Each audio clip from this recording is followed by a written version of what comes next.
Rawr! angry about tech. When did we all get this dumb? Almost only counts in horseshoes, hand grenades, and nuclear warfare. I don't see any bodies, so it doesn't count. I'm angry about tech. I'm the chef. I want to hear one thing. Yes, chef. Come on, man. Use your brain. The Why I'm Angry podcast starts now.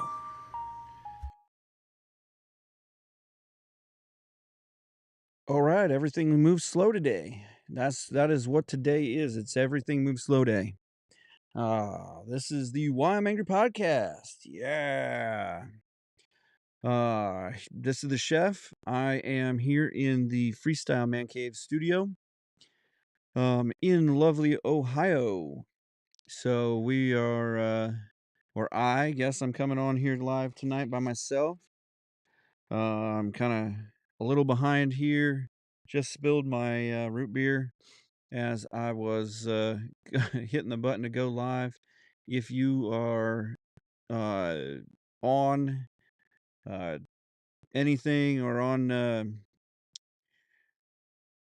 X or anything, we can't go live on X right now, so we do put a link on X so that you can get to our podcast live. We go live on Wednesdays at 5 if you're just or Wednesdays at 8 if you're just getting on here for the first time, or if you're just getting on our podcast for the first time and this is the first time you're hearing our podcast. We appreciate you getting on. The little ads that you have to listen to, I apologize for, but we do need to make a couple bucks, and honestly, right at this point, that's about what we make out of those. Every month we make about buck 25. If you want to help us get a few more bucks, you can get our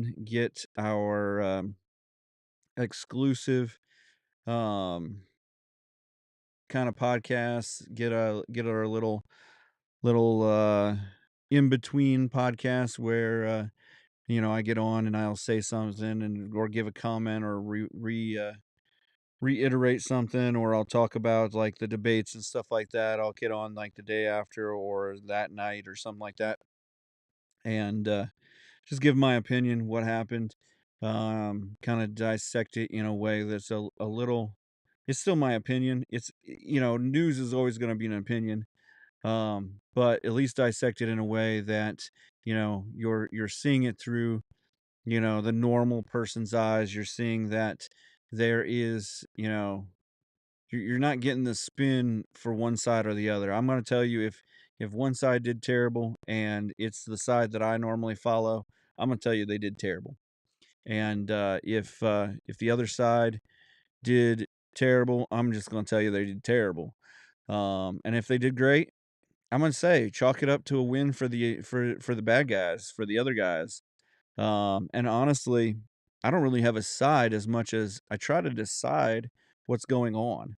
And so get on there. We have a link on our Facebook page. I'm trying to get a link everywhere for that, but that's on Spreaker.com at Why I'm Angry Podcast dot or Why I'm Angry Podcast on Spreaker. They have a join, and that's $2 a month, and that helps us to honestly get some ads out, get more people on here, get more guests, things of that nature. I'm working with getting Moggs back on here. He's always a really intelligent source of knowledge. Um, Actually a doctor, you know, a medical full-on doctor. So, probably one of the more intelligent people that we have on the podcast. Not, saying that anybody else is less intelligent, but, so get on. Whymangry.com is down at the moment, and we do apologize for that.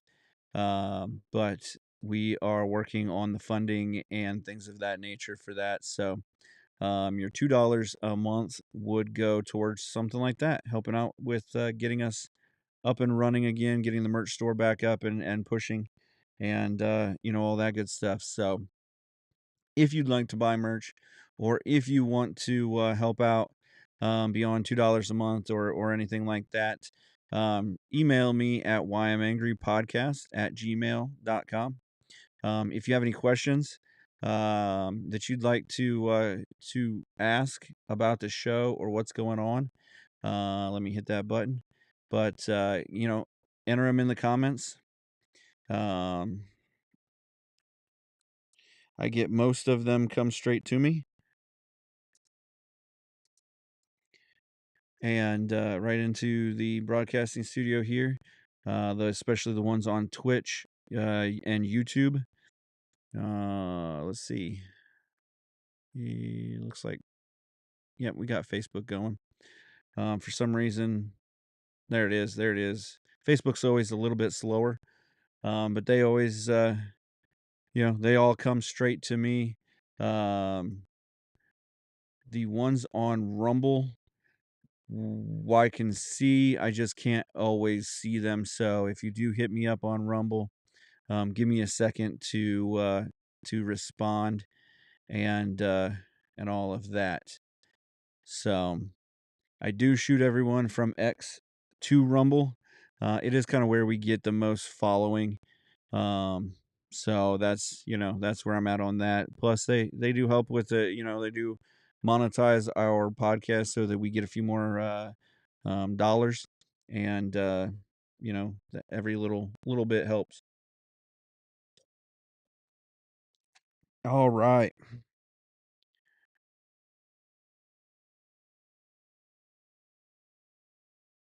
there we go. So back into the meat and potatoes here. It has, like I said, just been a slow day of just like everybody getting on your nerves, getting in your way. Just some things like that. Uh, let me get so in the news, big news from Israel, kind of depending on what you believe about Israel and what's going on. Um, let Nope, I'm on the wrong one. Right, here it is. They actually somebody killed one of the Hamas leaders today. They took credit for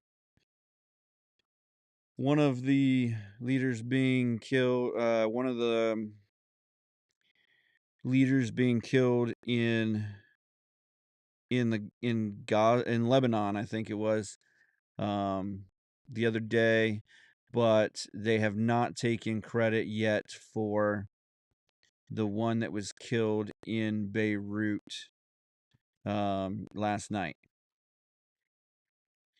Top political leader outside of Gaza, Ishmael Haniyeh, probably killed his name, was killed in Tehran, according to separate statement from Iran and Hamas. Um, Israel has not commented on it yet, and they still, at the time that I checked it, that was this morning, and they still hadn't commented this afternoon yet on it. They did say,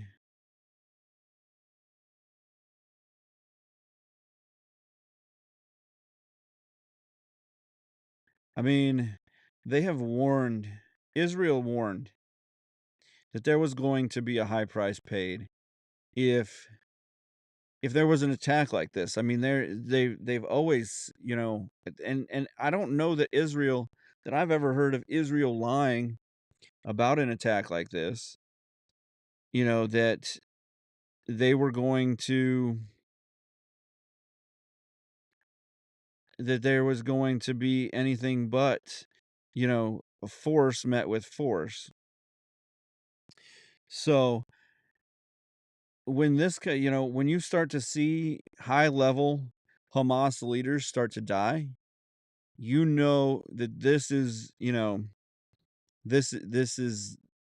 the retaliation. This is, all of that other stuff is to stop the war from happening later, keep their people safe, all of that.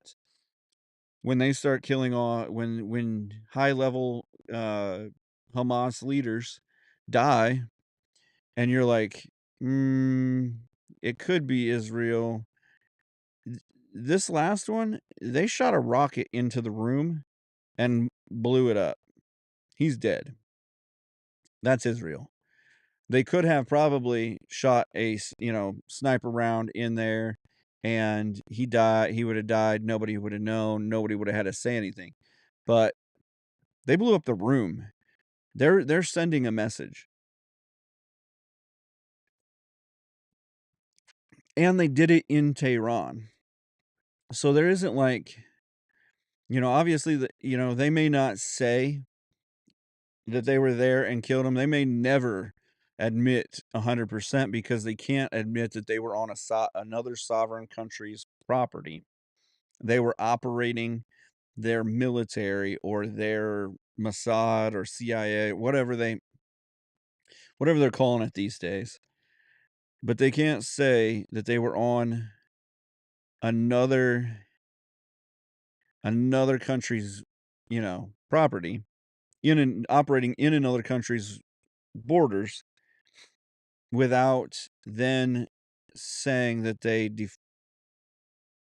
didn't respect that country's borders to prosecute somebody that they wanted to prosecute. So if they were a known terrorist, then they couldn't operate in their borders. They would have to go to that country. I mean, that's the proper protocol.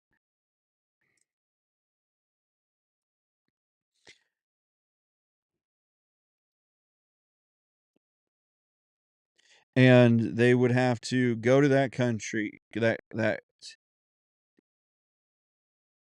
country's leadership, and they would have to set up a meeting, set up extradition. They'd have to arrest the guy, all of that stuff. That's not the war that Israel's going to fight. They're fighting the war that they're fighting. The war that they're going to fight is going they're going to establish a new Israeli state in Gaza. It'll be less Palestinian. Obviously some Palestinians will stay,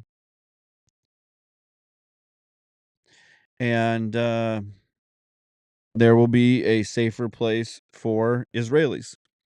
And there will not be a chance, or there will be less of a chance that Hamas rises up again and kills thousands of their people.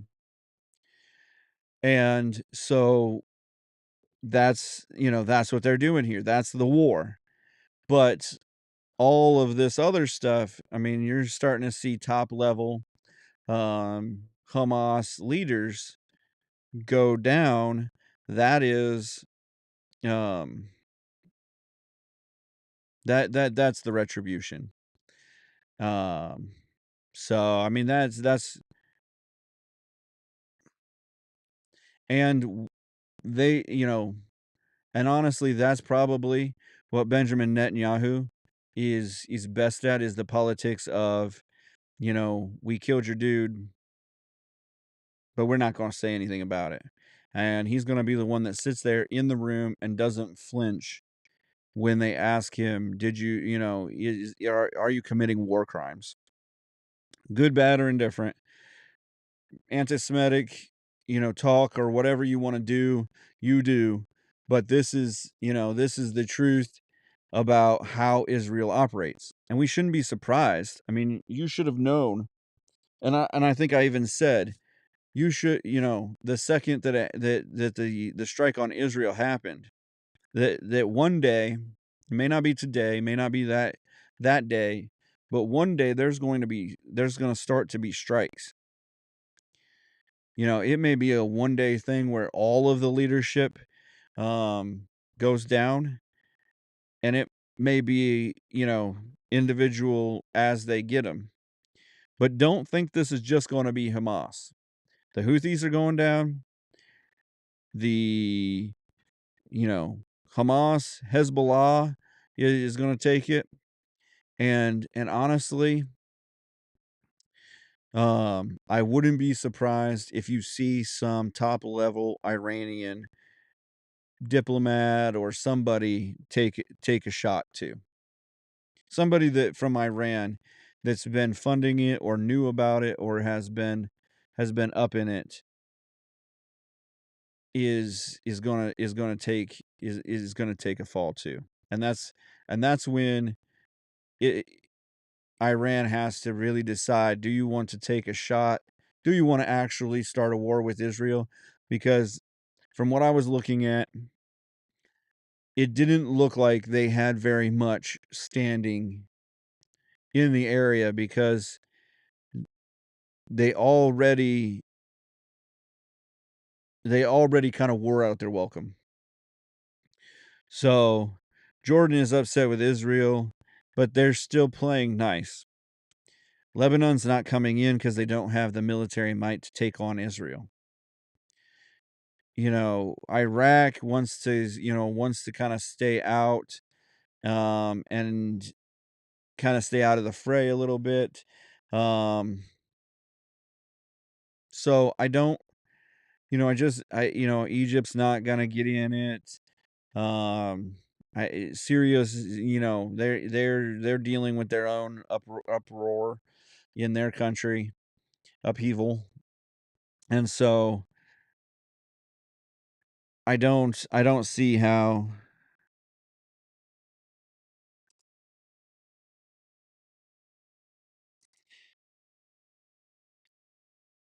I just don't see how it's going to play out well for Iran, and I think they're gonna have to end up, unless they really, unless before the end of his term, Uncle Joe gets all this money sent over to Iran, kind of like the whole Barack Obama trying to send 198 $98 million or whatever he was trying to send in his last executive order to Iran. Unless that gets rolled out, it's Iran's future is based on who becomes president next. And we can kind of hold our breath about that with the open borders at the moment. With them being able to send whoever they want to our country, and that person probably can get a voter registration card in certain states that do not care whether you are an actual citizen of our country and pay your taxes and follow the laws and things of that nature. And they can probably get in and vote. A couple million votes. We can get a couple million votes out of them. And if you think that's crazy and far fetched, then I don't know what to tell you. I mean, an old guy that they put in his basement so that he didn't continue to gab on and make mistakes was sitting, you know, won the presidency and got more votes than a super popular Barack Obama.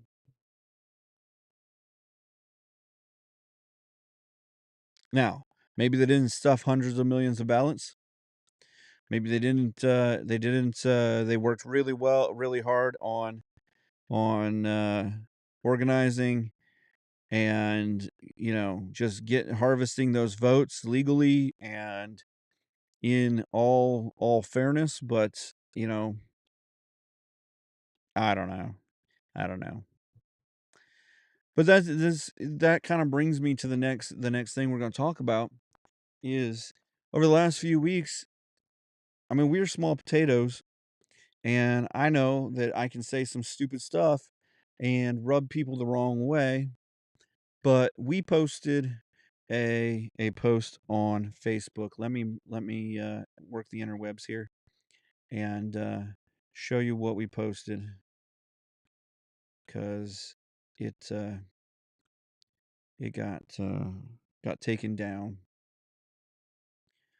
So let me hit the button. Okay. So if you're watching this live, we got hit for a false information, and we can hit the CY button, and the CY says independent checkers say this information has no basis in fact. You can choose whether to see it. The same false information was checked in another post by fact checkers. There may be small differences. See the fact check. And this is PolitiFact checked that 100 million ballots have not been pre-filled with wrong name. So I posted that post that is me watching the left realize the 100 million ballots they pre-filled now have the wrong name on them, and it's got um oh, what's his name? Man, um, oh, Leonardo DiCaprio on it, laughing. He's got that drink. It's 100% a meme. This is not news. This is not fake news. This is a joke. This is a meme. Yet we have to fact check memes now, which so I posted that the shared a photo, independent fact checkers, and I I've gotten in my feelings a little bit here, and it said if you thought this was news and this convinced you that the Democrats were cheating, I'm sorry. Or I'm not sorry. Sarcasm is so hard to figure out these days. It just, when did we become so dumb? And I mean, if you haven't been on our Facebook page, we post all kinds of crazy things. There's a video from an Idaho farmer that him and his grandma and brothers post all the time. And this time they were posting about how the Green New Deal from Biden was not allowing them to, or had told them to shut down their water, to not water their crops over the summer. And it said that they were running out of water. The country was running out of water, and that they needed to do their part and conserve water. And they said that they were their water supply, their wells are higher than they've ever been, or at least than they've been in their lifetime.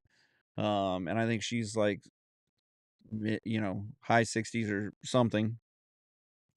Um and with that being said, you know so they make a joke about they started a rebel farmers co-op. Get your t-shirts, whatever. Support them. And they at the end of it, they turn on the water. And they even said in their podcast, get the facts, like, because they're not going to tell you that on TV. And so that's kind of what I'm here with this is like, you know, what if we're getting our facts off of dumb memes off of Facebook? Facebook isn't news. It's not a news organization. It's not where you go to get your news. Now, if someone posts a link to a news organization and you go to that for your news, that's whatever. If your news organization is lying to you, that's that's fake news. It, and that's where we should be fact checking. We shouldn't be fact checking memes. What if I went to somebody's Facebook page and put happy birthday? And it's not their birthday. Well, that's not facts. Let's fact check it. Oh, it's not his birthday. Take it down. We got people wasting their time doing that. I mean, I got a little in my feelings today, and so I fact checked 3 or 4 people. If you're left leaning and you made memes against Christianity today that were false, and you're one of my friends, I'm sorry.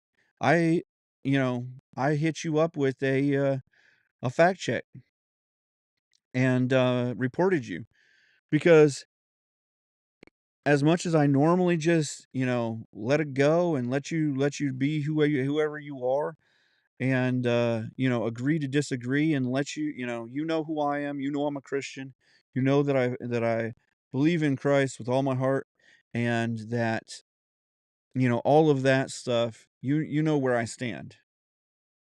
And so, obviously, I'm not here to beat you down about, if sins that you've committed or sins that, or anything like that. I'm not here to judge because that's not for me. I'm not allowed to do that. Bible says that 100%. And so, but at the same time, I'm tired of getting censored and shut down, and I'm tired of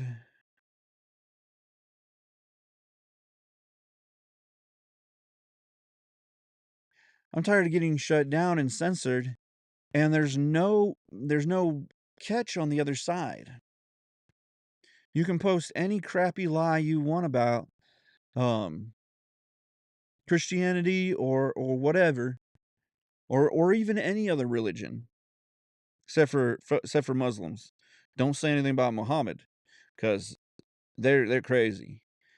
But you can say whatever you want about Christianity and lie all you want about it. But there's no, well, you should be loving. It says in your 10 commandments. No, it just says I can't kill you and I can't hate you. Well, I can still fight back a little bit. I can still live my life in my space, which is sad that Facebook has made me want to go back to MySpace, where you just throw a music on there, you do your thing, you a funny, cat meme or whatever, and you don't look at it as news. Plus, you had to go to the people's pages you know, so that you could actually, could see what they were doing. Their stupid crap didn't just normally pop up on your page. I mean, you can post something dumb like, "We let the Christian zealots run the world at one point. It was called the Dark Ages." No, we let a little bunch of nepotist, kings run the world during the Dark Ages. There were some Christian crusades during that time that fought back Muslim, rule. You're welcome. And maybe at some time, because they were fighting for that, people got too zealous and wanted the power, and that's not Christianity. That's people being human. That's people living in their flesh. That's people taking advantage of power, and that's not what Christianity is. The religious zealots killed Jesus. That's not Christianity. That's being a religious zealot. That's being beyond what you're actually supposed to be.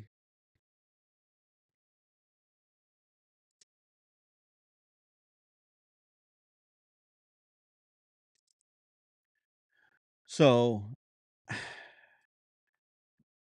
like I said, I got in my feelings. I shut some people's Facebook posts down because they posted junk, and you know, I apologize if I shut your post down or got it fact checked or whatever.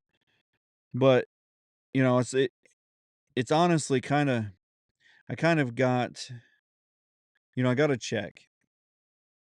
So they've been talking about this comment that Trump made saying that, and when I heard it, I thought they're going to jump on this, and if they don't jump on this, they're probably stupid, which we know probably the case in the long run anyway. But there's a comment that President Trump said about that all of these migrants are coming in and taking black and Hispanic jobs. Well, he could have gone one step farther and said they're also taking, first time kids, younger people, minors jobs, from their first time, people that should be doing dishes and things like that. They could, and working for lawn care, all of these jobs that a lot of times pay in cash under the table that, these migrants can get without having a green card or a social security number or, until they can get those at the, Mexican restaurant in the back table, that's, they take those jobs, and they do. They take all of everybody's jobs, and so, you know, the problem is that we're not getting our youth these jobs. We're not getting people who need to work a part-time job or need to get a side hustle or need just a few hours or need, you know, a menial job. Right now, because my wife is makes a decent amount of a decent wage, and I can take care of our daughter, but to cover some of the side expenses, I need to take a a menial job, something that doesn't really make any difference in the grand scheme of things, and I don't have to think about it too much, and I can work a couple hours a week or so and make okay money on it and just, cover some of the bills, like, honestly, our streaming, the streaming TV or the internet, or I try to cover I cover the podcast expenses because podcasting isn't free. And if you want to help out, you know, you can get on our link here and help us out. But and I'll put that link in our comments. Just shameful plug. But you know, beyond that,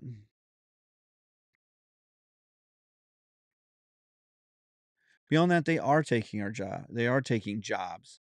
And I watched on ABC News today. Cancel. Copy link. I watched on ABC News today a couple of the reporters talking about how just disrespectful and how racist it was. And okay, he did only mention those races, but he was talking about how he was at a Black um, Writers Association meeting.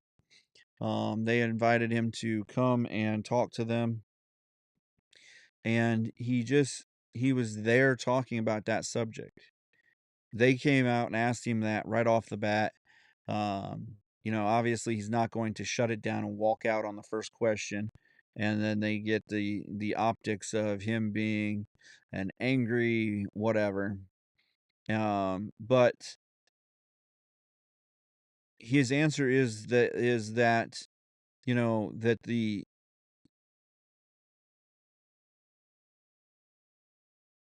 um the his answer is that if you're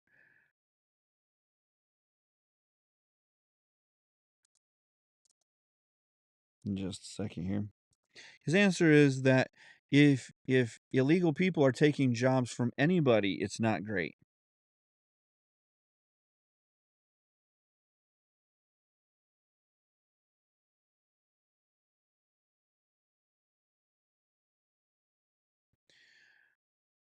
If they're taking jobs from one person, then they're taking jobs that one person in the US who's here, who is, whether they fought in the military or anything else, has fought to be here. They're alive, they've survived, anything else in life, and they're here. Whether you consider it you won the lottery for being born in the US, which you're blessed to be here, but at the same point, you're here and you were here legally. Now, if if if you came here illegally and you fought to become legal, well, good on you. I you know I applaud you finally getting to, going through the rigmarole it takes to become a naturalized citizen. So, it's just one of those deals where it's what they're saying, and it's how you,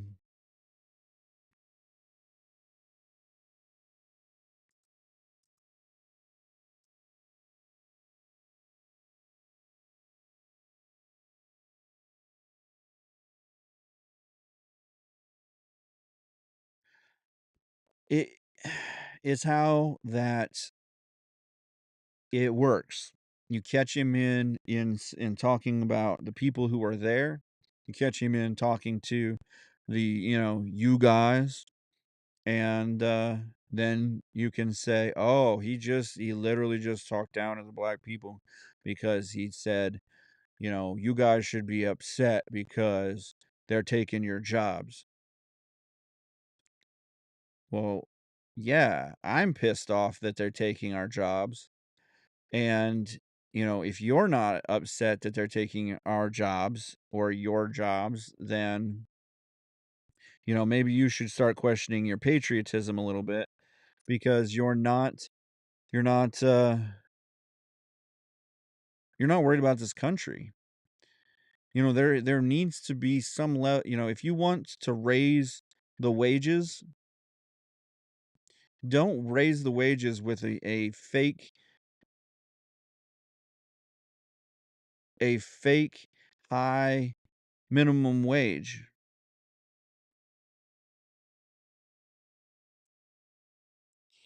Just the best way to do it is to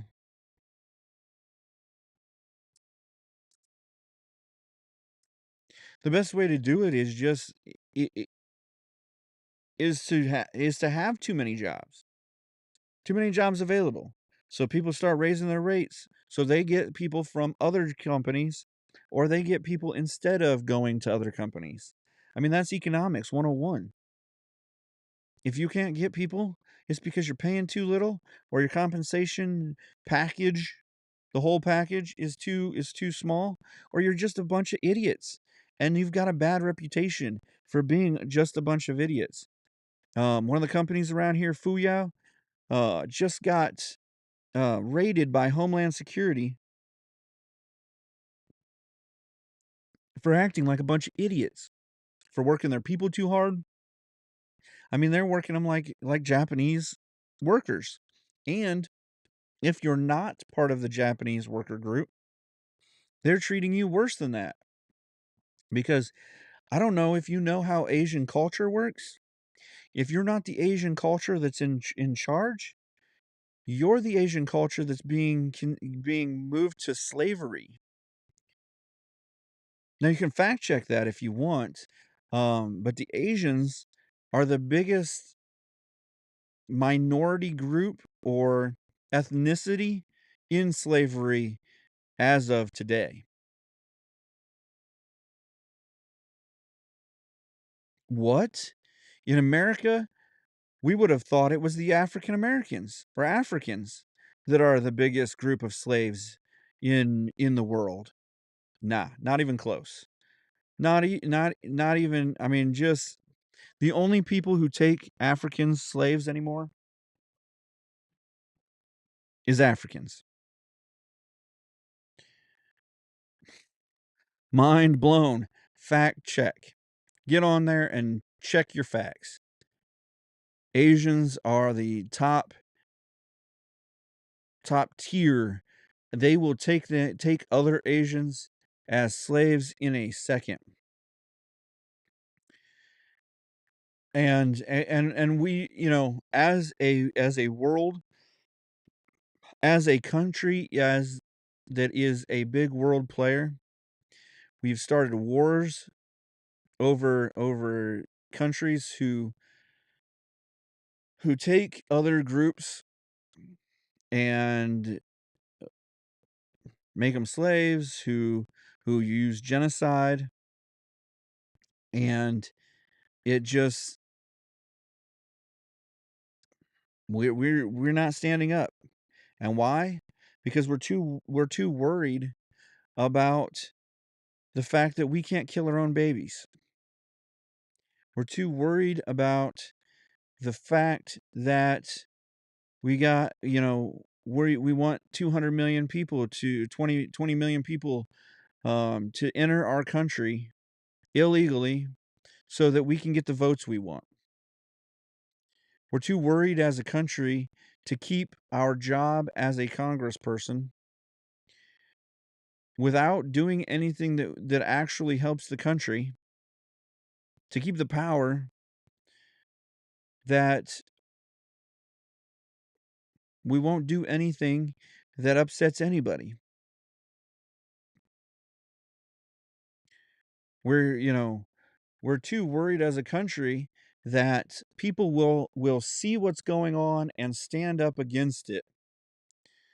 That the news organizations as a country, as politicians, they pay billions of dollars in contracts and speakings and just having the ear, being able to get exclusivity to these guys and sound bites and stuff like that, that they don't even fact check before they post their sound bites,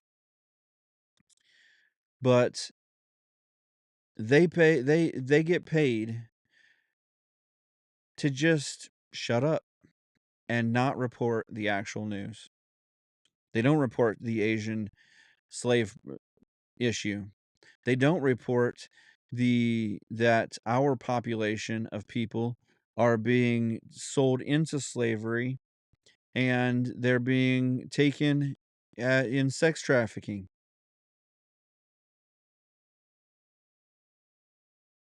They don't report that that has become a huge industry.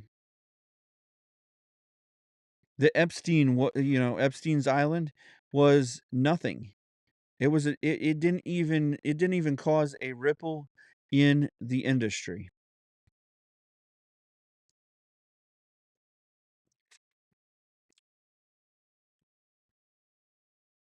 Yep.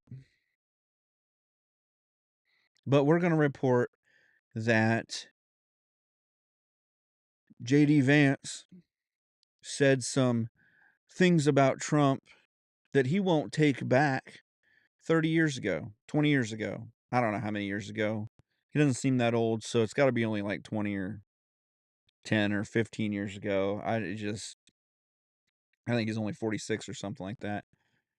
And Trump really has only been in the political scene for the last what, like 8 years, 10 years, maybe a couple more years than that. And so, but we we whine. I mean, like, who cares? Anybody on the conservative side that's voting for Trump and JD Vance don't care that he didn't like Trump. as a candidate. No one cares. Like I said, there's something that I can't put my finger on it about him, and maybe it will and maybe it won't come out, and, uh, and whatever, but that's not it. I don't care if you didn't like Trump. Personally, Trump isn't my favorite person either.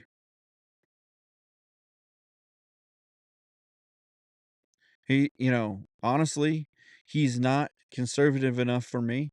He doesn't follow the Constitution quite tight enough for me. But in this time, he gets the job done because he's not bought and paid for.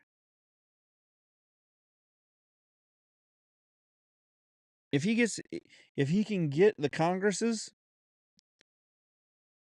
and the Congress can actually decides to do something, because it doesn't help to have the Republican side anymore. There's about I'm gonna be optimistic, even though today has not been an optimistic day.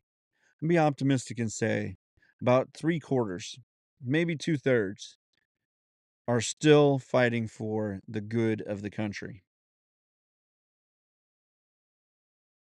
At least they're trying to work hard enough to keep their jobs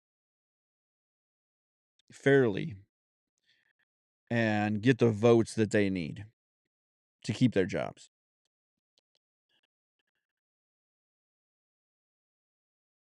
But I'm also going to say that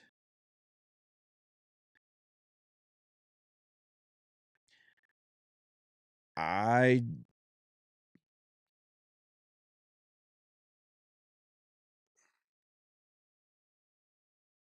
I don't think that it matters anymore. There's a big enough group of Republicans that are bought and paid for, that are working the other side, that are not doing what's best for the country, and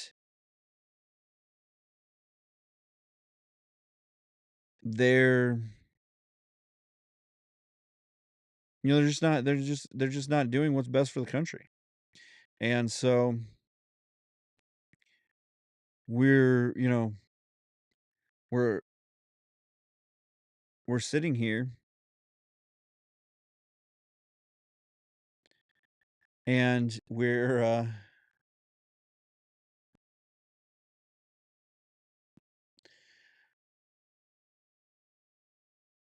and we're wondering what we can do. So we that's why the name of the podcast today is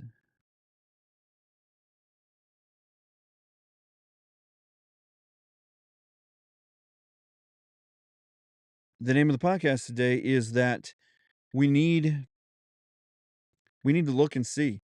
We need to see that Facebook is not a news organization, and when they start to censor you because you post a comical meme, then you realize that you can't even be a comedian. You can't, because comedians are just observing things and then satiring it into, Mark Twain would have been censored.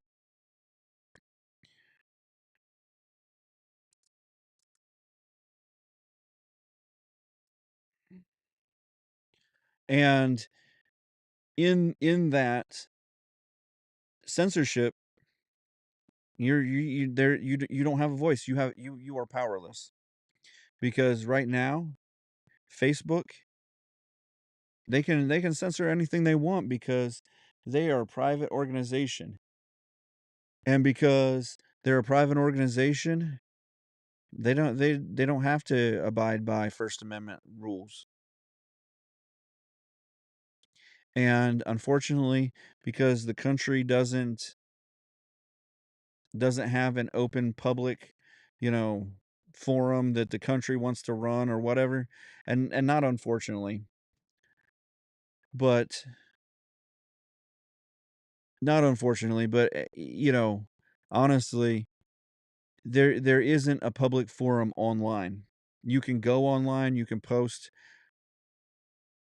something, and they can, they can censor you there too. The only place you have the ability to actually control, what you say is in your pillow at night. You go out front, you say something that somebody gets offended about, and they call it hate speech, and the police can come and take you away. I have George Carlin did hate both sides, you're right. And I have a truck. It's a 1990 Ford Ranger. You can draw your conclusions from that it's probably not the nicest truck, but it hauls trash. It fights against the weeds in my yard. It hauls anything I need it to haul, and I don't need a giant truck. I enjoy driving it, and so I had it parked out of the way for Christmas lights. And I hadn't really moved it since because I need to put a new alternator in it. And honestly, um, until the podcast gets moving, until my gig job makes has more gigs and stuff like that, I I don't have the money to fix it, and so I parked it in that I left it in that bush, and the bushes kind of grew up around the back end. It's still movable, honestly, because somebody called the police on me, and I had a sheriff pull up to my house and tell me I had to move my truck or they would tow it. In America, you can't park a truck. And he told me that,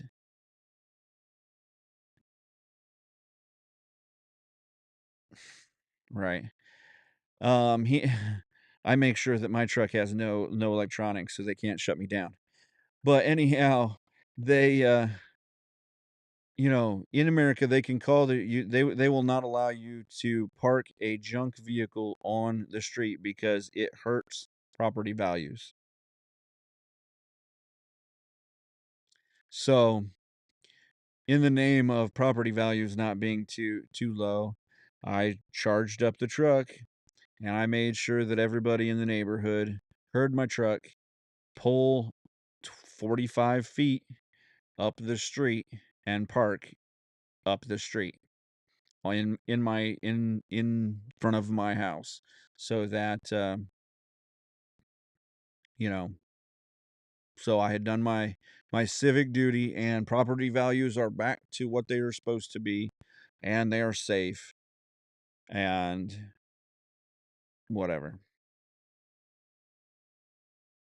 So and honestly, I don't.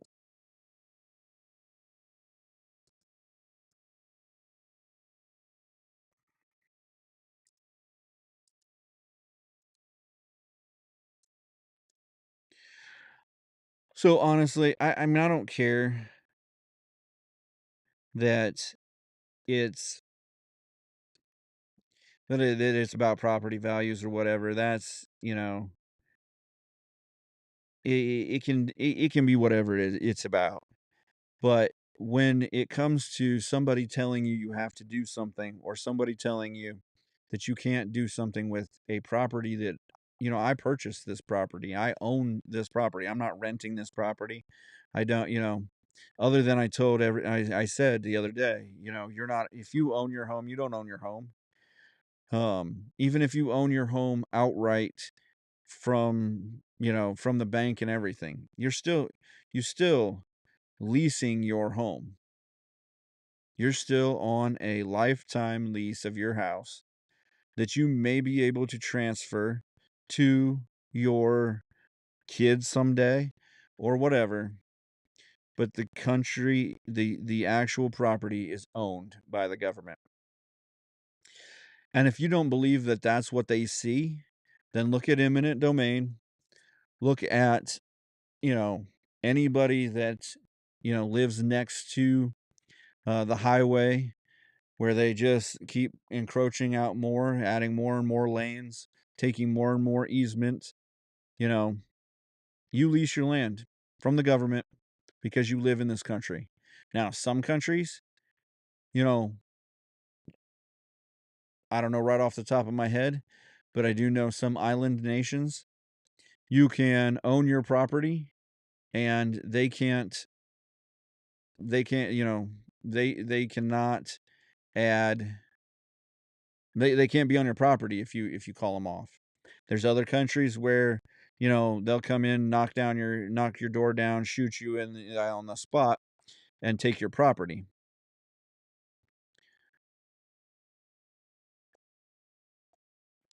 But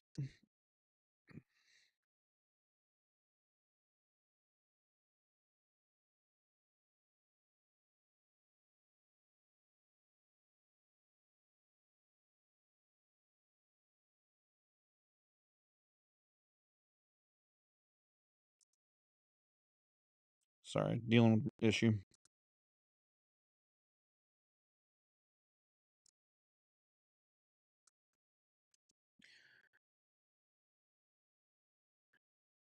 So anyhow,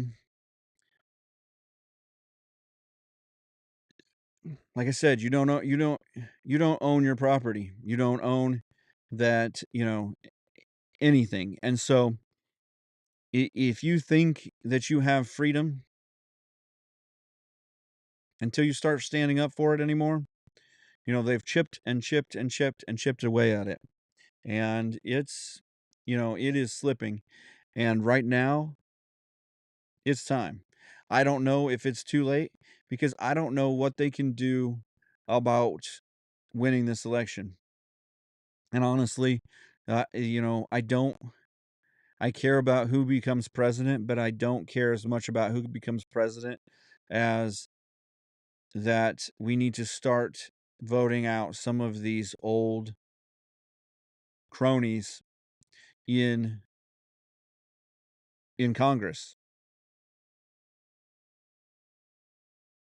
I don't, either side. Honestly, they both need to go. Some of these guys, Mitch McConnell, some of those guys, they need to be out. They're not making votes. They're bought and paid for. They're taken care of. It's time. It's time to look at that. It's time to see that we're we're not we don't have the power. And what's sad is we're 200 million strong again, to the fact of a couple hundred people. And I'm not saying let's get out and fight it, but you can fight it with your votes. There's a lot of ways to get to, fighting for your freedom before you have to get out guns or get out, weaponry and just start, trying to, throw some lead. We can get out and vote. We can, on the congressional level, you can have a third party. You can run a strong third party. And but to do that, you can't just show up one day and say, I'm going to run for Congress. You have to build an infrastructure. Like what always has boggled my mind is that the Republican or the conservative party, because they want to keep government small or they want to keep things, to their level, they don't organize. They don't have a bureaucracy. And unfortunately, because the Democrats don't care about anybody, they're going to take all the money they want. They're going to organize it 100%. They're going to use every ounce of technology and what else not to send out the message that this is what they want you to say. This is this is how they're going to this is how they're going to push the message, and they want you to push that message for them. And you do it freely because you get a they send you an email every day, or they send you, they send you talking points, or they're on your news channel telling you what to say, and they're teaching you, and so they're like the best group of evangelists. They're probably better than the Mormons at getting their message out and getting you indoctrinated to teach the message to other people. I mean, it's been 15, 17 years. I met up with a lady at a just a public, talk like a pirate day or something like that, food truck rally. And she's out there, asking me this, and they're talking about when AIG was bought by by the government, or bailed out by the government, and then the government, which was part of the going down of the of our country, part of starting bad precedents that she's like, oh, I don't, as a country, I don't want to buy an insurance company because Bush bailed out AIG. And I'm like, but you do want nationalized health care, right? Well, yeah, that would be great. That would help. Then we would have the country to bring down costs. No, that doesn't. That's not what happens.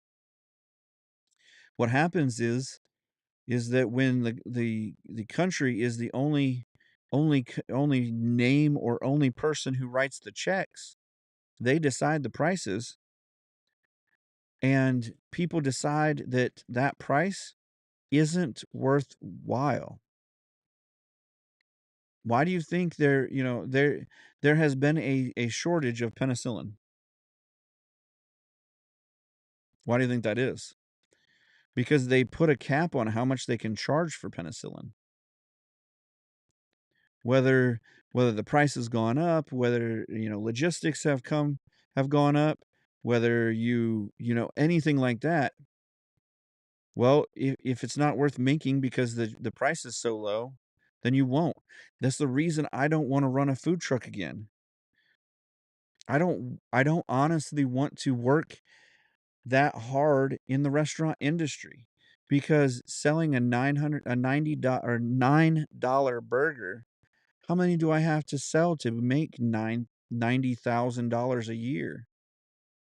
Well, I gotta sell a ton more than 10,000 of them, because I got all these costs on top of just paying me money.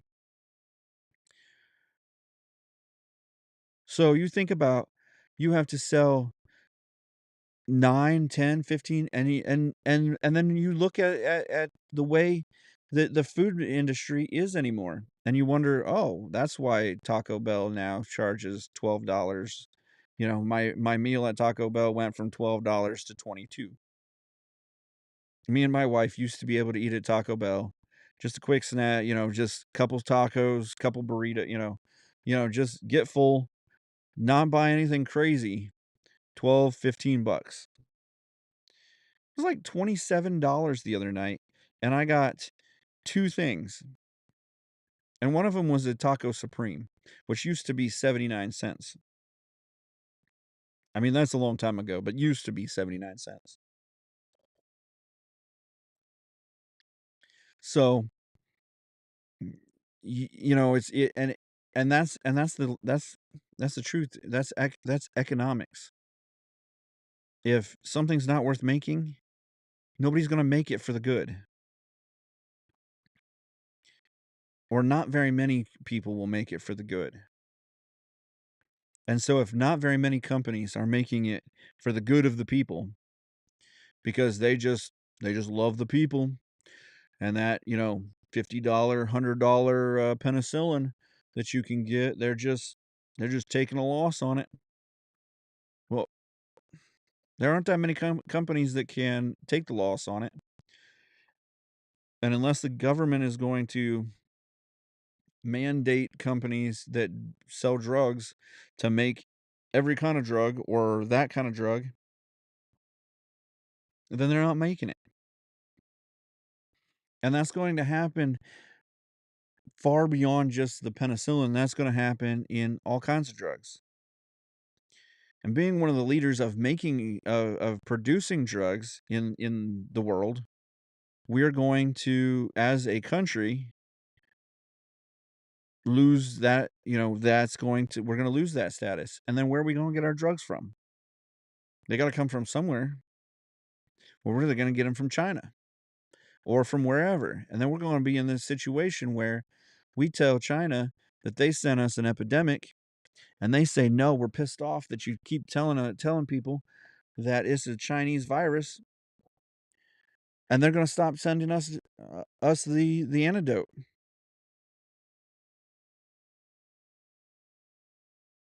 And that's that. And that's controlling the power. That's that's what we're seeing here. That's what I'm saying is that if you don't see that it's all about power, it's not about money. Money, nobody cares about money. Money can be power, and making money can give you a level of control over your finances, which is power.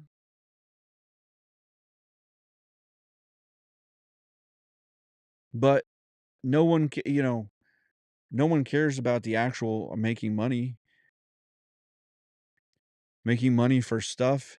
If you're, if you, and that's what silly is the generations coming up. They make money for stuff. I want to buy this car. I want to get this house. I want to, but it's not about making a lot of money isn't about making a lot of money. It's about having the power to control your future, control your destiny.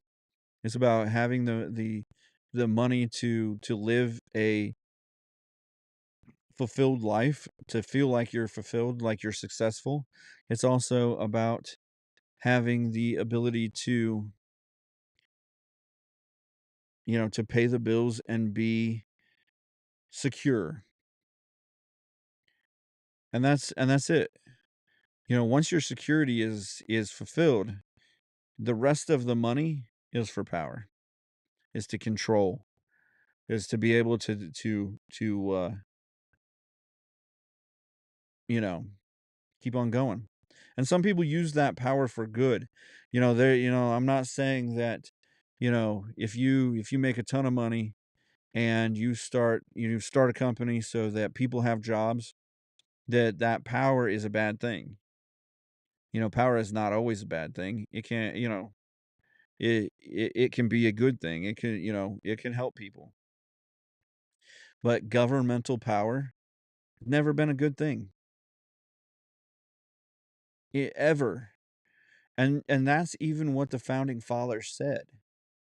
George Washington, they fought in the Continental Congress what about creating a Congress and a king or a president or whatever, and they fought about it because they were just leaving King George, who had most of the power at the time, to be able to decide things and stuff like that. He wasn't just a figurehead yet.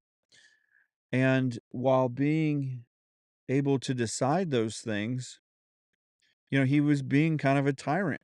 He was not allowing us any kind of representation for our to pay, to figure out what our taxes would be and stuff like that.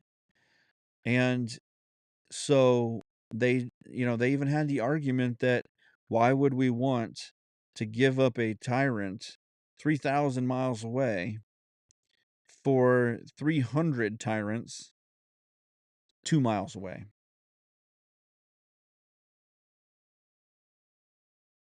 And the answer is you wouldn't. But we have now because there is no time frame on how long you can be a senator or a congressperson or a House of Representatives. So Congress kind of takes over is the Senate and the House of Representatives. And so there's no there's no time limit. So once you get in, your time limit is as long as you can keep your name recognition high enough so that people continue to vote for you. As long as you keep yourself out of the news as one of those guys, then most likely you'll get voted for again as the incumbent. And so you continue to use your power. But you use your power sparingly and only when it either doesn't show you in a bad light or when you get to when you get to do it without any recognition at all. Because if you do it with recognition, one side is going to be upset with you. Now, if you live in a place that is strongly to one side or another, then obviously you can do more to whichever side that is. You can kind of pander to the larger constituency. But that's what's happened is on the Republican side, a lot of people have started to pander to the larger constituency, which is now Democrat. And so you're seeing that.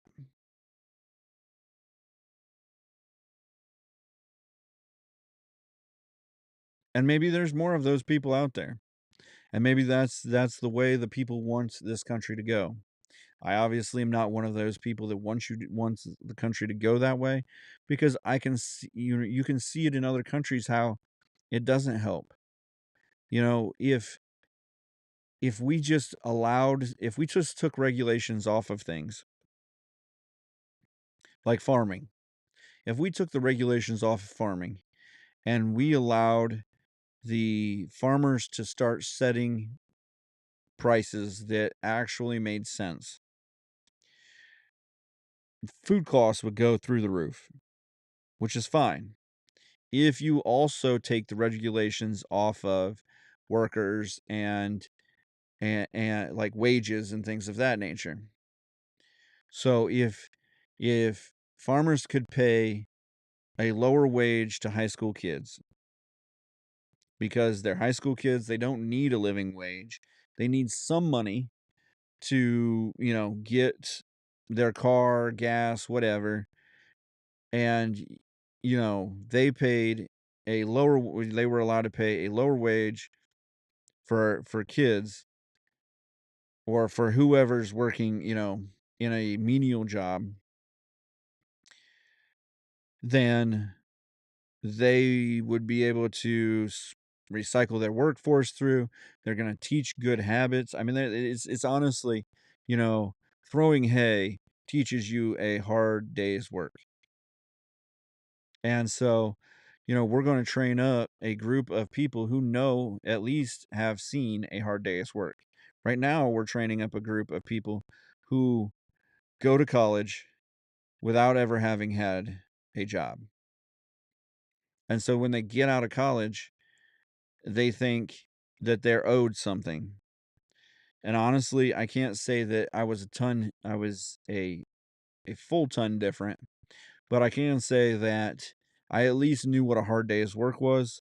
I knew that I needed a job, I needed the money coming in to be able to pay the bills and things of that nature, and I wasn't going to be given anything. Yes, they had told me in the interviews for the college that, you can make $100,000 as an executive chef. And they're not lying 100%. But they're not everybody's making hundreds of thousands of dollars as an executive chef. And not everybody's making hundreds of thousands, no not everybody's a celebrity chef. Not everybody's getting on the Food Network. A couple hundred chefs at most get on the Food Network work every year. And so it's not that they're really lying, but they are telling kids who have no way to know any different. They're selling them a bill of goods that probably won't happen. Mm. And so we're doing that a lot of times. And I came out of college, and then, at that time minimum wage was like, I don't know, 650 or 675 or something like that. And I think they gave me 750 for my internship. And they had offered me 11, and they said, "Oh, the company standard is just 750." And so I was like, "All right, for 4 months I can do 750, but I need to get to the, 11, $12 mark so that I can get an apartment, things of that nature." So when I got out of the externship, they gave me 850, and, that wasn't a living wage, but I wasn't working a menial job. I was actually running the banquet section of the Marriott in Dayton, and, doing other, basically, managing certain things, certain aspects, and, I'm getting a paid starter base salary, and I understood that I would have to take some lumps, but I wasn't, again, I wasn't asking for a chef's salary. I was just asking for enough that, my car didn't have to run on water and oil and gasoline at the same time. That I didn't have to have a blown head gasket to get to work every day. So, I understand that, starting out is rough, and you don't want to start out that way, but, how many to be a great whatever you're going to be, you've got to put in the thousands of hours to become the expert. And that's the difference between, the expert and the guy that just learned it. I piled thousands and thousands of 6-ounce pasta bags into a cooler for a year. I cut thousands of pounds of sausage into little rounds for a year or 2, getting things ready, prep, cutting onions, cutting potatoes, cutting, talk about, the base of my cooking started in a kitchen where I made 25 gallons of French onion soup almost every week. And we made 12 pans of full hotel pans of mac and cheese, every other day. And so, or I was, when I was a baking assistant, we made, you know, 90 dozen cookies, at Duquesne University. And we made 8 pans, up to 12 pans of Rice Krispie treats that were going to be cut and individually packaged, as 3 dozen per pan for the same university. And so, you know, it it's all about, the volume and what you do. And so when you get out of college, right now, if you have no work ethic, then you're going to come in and say, "Well, I have a degree." Well, at this point in life, everyone that is over 40 has some kind of degree. Anyone coming out of college, anyone at 27 years old has come out of college and has a degree. You're not any better than anybody else. And yet they've told you with the school system that you got to go to college to get better than everybody else. But you're not going to college to be better than everybody else. You're going to college to be as good as anybody else. You haven't differentiated yourself from anybody else. You didn't, and so now you've got to go. You know, 2 more years to get your master's or a year to get your master's and another year to get your doctorate to be anything. I mean, my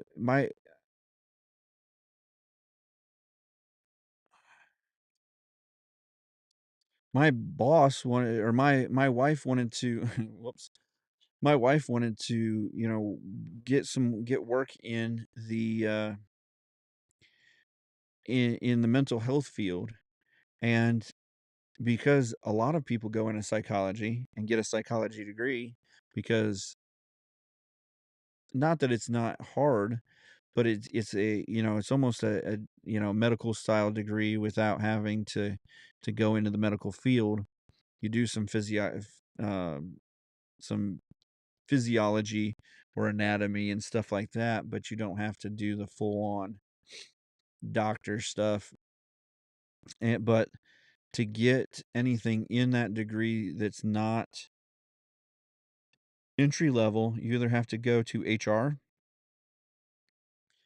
which they're going to want you to either recruit or, you know, you're going to talk, you know, because you have a knowledge of how people react to people, um, at least a base knowledge. And so you know, they're going to want you to go into something like that. But if you don't have a full degree, like if you don't have a master's or a doctorate, you're you're not going to you're not going to work in the psychology field. You might get into some kind of like social working assistant or something like that, but y- that's it. You're not you know, your degree isn't any better than anybody else's. And so I think you know, just it's just the sad crux of it anymore is that they keep telling you this. And what's even sadder is that we've got kids coming out of college with a home mortgage, 100, $200,000 in just in bills, like already set. And you how are you going to buy a house when you already have a house that you have to pay that called your education? You know, that's the biggest killer of the American dream right now, is that you just came out of college not knowing even what you wanna do with your life. I mean, who at 18, other than people who go into the military, which have no choice because they've gone into the military and they have to at least put in their first 2 years, but other than those people who have a career path written out for them, know what they wanna do with their life. And you're gonna go and spend $100,000 at least to get an education on something that you may not like, and so you're gonna switch, and then you're not gonna like you know, you may not like that, and so you get into 3 different majors, which then costs you more money, and you come out of it still without any actual work experience, unless you're smart enough to get a job. But the way that they run the the academics in a lot of these colleges, you don't have time to get a job on the side. I mean, my wife is a superhuman because she worked a full-time, full-on job while helping support, you know, my dreams in the food truck and going to school full-time to get her bachelor's degree in psychology. And so, like, you know, most people don't have that. And so, you know, you either can't get it. I mean, 12 hours a day. She was sleeping in her car. How much do you want it? You know, sometimes that's what differentiates you from the other person. It's not your education or that. It's who you know and how much you want it. And if you don't want it enough to sleep in your car or do, you know, then it's not for you. You can just go find another job. Don't spend the money because you literally spent like I can't emphasize this enough. You literally spent a house payment or a house amount of money on your education.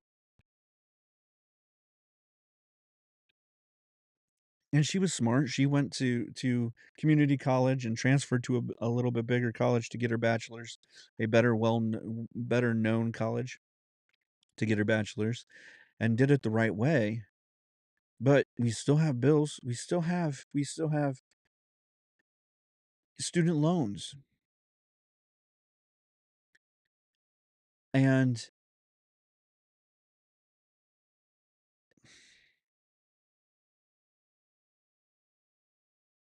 you know, and honestly, it's a car's worth of student loans.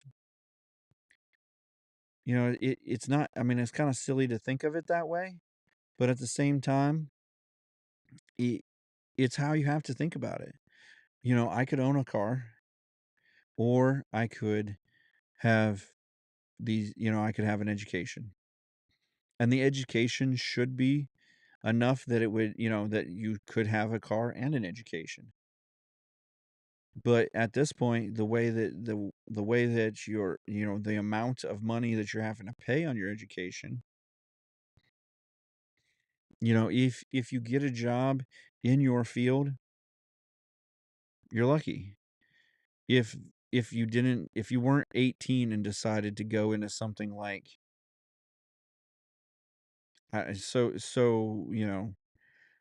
if you weren't going into film studies or you weren't going into, you know, the studies of whatever culture.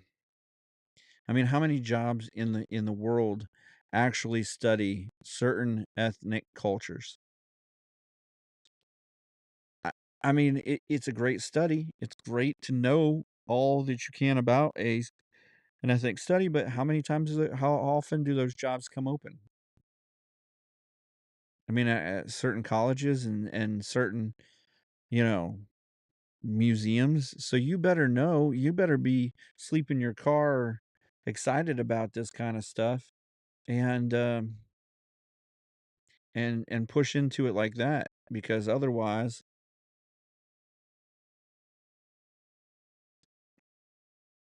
you're not you know you're not going to be the best at it, and you're not going to value it enough to be that good enough to get a job. And you're also not gonna wanna take the tiny, the job that may not be the top end job. Maybe you've gotta, sweep the floors at the place, or you've gotta, you're the accepting manager where you have to accept all of the shipments and stuff, and you're waiting on your shot to be the person who actually curates a museum or something, or gets to study, the actual, anthropology, it's just I don't know. So, just while I'm talking here, checking a few things to try to get into better news and, obviously didn't find it. President Joe Biden yesterday proposed, and I think this is 2 days old. So, yeah, this is, yesterday's yesterday. Proposed a set of changes to the US Supreme Court, including creating an enforceable code of conduct and setting term limits for justices. A departure from the current lifetime tenure, capping each justice's term to 18 years, which could reduce the chances of a single president shaping the country's highest. And this is it. That's what it is. They don't want a president to have that much power. And so a president who has no brain left is going and this is why we have 3 branches. This is why we have the 3 branches of Congress, the judicial, and the executive. And then this is what's silly about it is I was listening to ABC, and the reporter on ABC didn't, he I got a gnat flying around here. And the reporter from ABC goes, "Well, we're trying to do our best to, you know, vet these guys, so that, what their good legislation's gonna be." Well, he's the president. He's not legislating anything. What? You know, read your government book, like, read the internet. He's a part of the executive branch. He's only there to give advice to Congress about how that they can form and and put laws into place so that he can execute those laws. And then once he executes that law, the judicial system adjudicates that law. They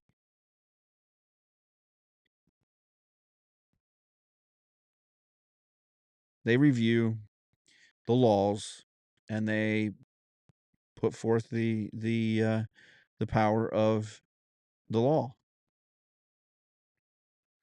And so he executes the law. He doesn't legislate. He doesn't create the laws. He'll sign, he's got a check and balance so that he can sign that law in, so that there's no crazy laws that the legislative branch doesn't go in and say, well, the president is just a figurehead, create a law that makes the president a figurehead. He can veto that. Or he can do like, he has the power to pocket veto, which is a precedented law that the president kind of created, as, he can put it in his desk drawer and let it expire. Now, Congress has ways of overriding that with, super majorities and things of that nature, but so instead of and that's part of the Supreme Court's checks and balances. Is that they don't they're as a judge, you're not supposed to be on a side. You're not supposed to have to look over your shoulder. You're not supposed to have to play to a group of people. This is supposed to be your your best thoughts. The way that your ethical standing is what is supposed to be what comes out. You're not supposed to, play to the right or the left, or play to this minority or that to get reelected. When we put judges on election stands, that's when we see that they're going to adjudicate certain styles. That's when you're going to see stuff like New York, where, well, we're definitely, everybody wants, legal marijuana. So we're not going to, we're not going to, prosecute people with, on marijuana charges. Well, the federal government still says that marijuana is illegal. Your state and state Supreme Court, or your state executive branch, has decided that they're not going to prosecute. So if the national government came in with a law group, a executive police like the FBI, and wanted to start executing the law of the country on people, and federally taking people into custody and prosecuting them, then they could. And there's not one thing the state could do. because their law is against the Constitution or against the law of the land. And in all honesty, if someone came to the federal government and said, "Well, my state, it's legal." No, it's not. That's not constitutional.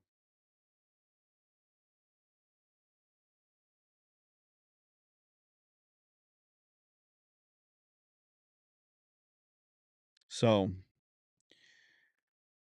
now we want to cap these people at 18 years, which is a long time.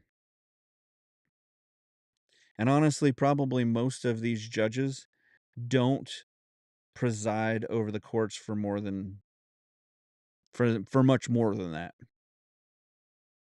Honestly, uh Ruth Bader Ginsburg, I think she was in the court for 22 years or something like that. Um and some of those, but she was a left-leaning judge, you know. Not that I'm saying that they, they stay longer or whatever, but also, I mean, you've got judges that have had mental issues and stuff like that. And I understand if we're doing it for that reason, but you know, the reason is because we don't want a president shaping the country's highest court forever. But they can't. Like Biden's been a president, he, you know, had every chance, if one of the judges died, he could have gotten a judge in there or one of the judges retires. I mean, the judges they do retire. So, I don't know. It's like I said, it's all about power. And this wasn't any happier. And the other article I've got about a kid stabbing, two people to death and injuring 11 is not any happier than that. Seems like I sent myself something happy. Let's see. This is the story we're going to end on. For the Paris Olympics, which we haven't talked about a whole lot. The opening ceremony was woo, especially in if you're a Christian. It was pretty blatant that they were not excited about you, but freedom of speech be freedom of speech, right? Especially in France. Viva la France. Um. Anyhow, so this is a story from the Paris Olympics. I thought it was heartwarming and uplifting. There was a Australian field hockey player, Matthew Dawson. He actually broke his finger about 3 4 weeks ago before the Olympics, and it was pretty bad. It was like it was gonna be something, and like so bad that when they actually untaped it and showed it to him at in the locker room, he passed out. Like he just fell over. So I mean, I this is a field hockey player. This is like a guy that runs around with a stick getting beaten by other sticks without barely any pads on. Um and it's not quite rugby, but not far off.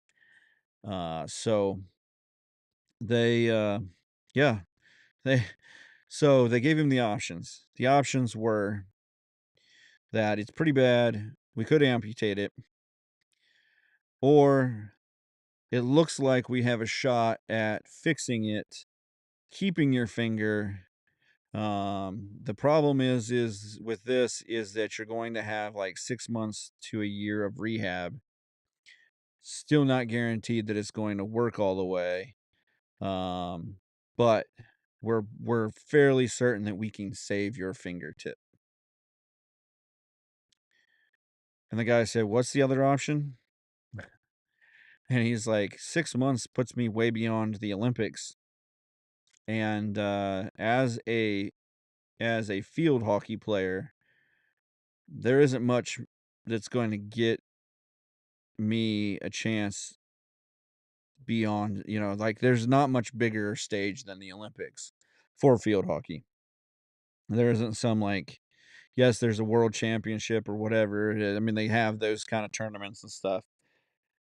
I'm sure, but I'm sure that those tournaments don't pay ton. I mean, they're not paying soccer money or they're not paying NFL money or NBA money or baseball money or any kind of money. Golf money or tennis money or anything like that. They may be paying better than bowling money, but probably not any more than that. But so, dude, dude said, What's the other option?" And they said amputation. He goes, "How long is the recovery for that?" And the doctor said, "Well, if we amputate your finger, um, like 10 days, and we could have you playing again." He said, "Sign me up." So instead of keeping his finger, he decided to go with amputation. And his quote is, "With all the information I had to make the decision in a pretty short period of time, I still decided to take it, and I can still live a pretty good functioning life with just a little less finger to worry about." So when Dawson's teammates learned about his decision, they were stunned, but they weren't surprised. Um, the captain of the team said, "When you've spent a lifetime of choice and sacrifice to come and compete at the highest level, I think for him it was an easy decision." The coach said, "I'm not sure I would have done it, but he's done it so great."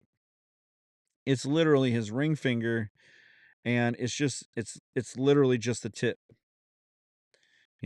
As much fun and prodding as you can say about that, it was just the tip. And basically, anything after the knuckle is gone, but the knuckle is still there.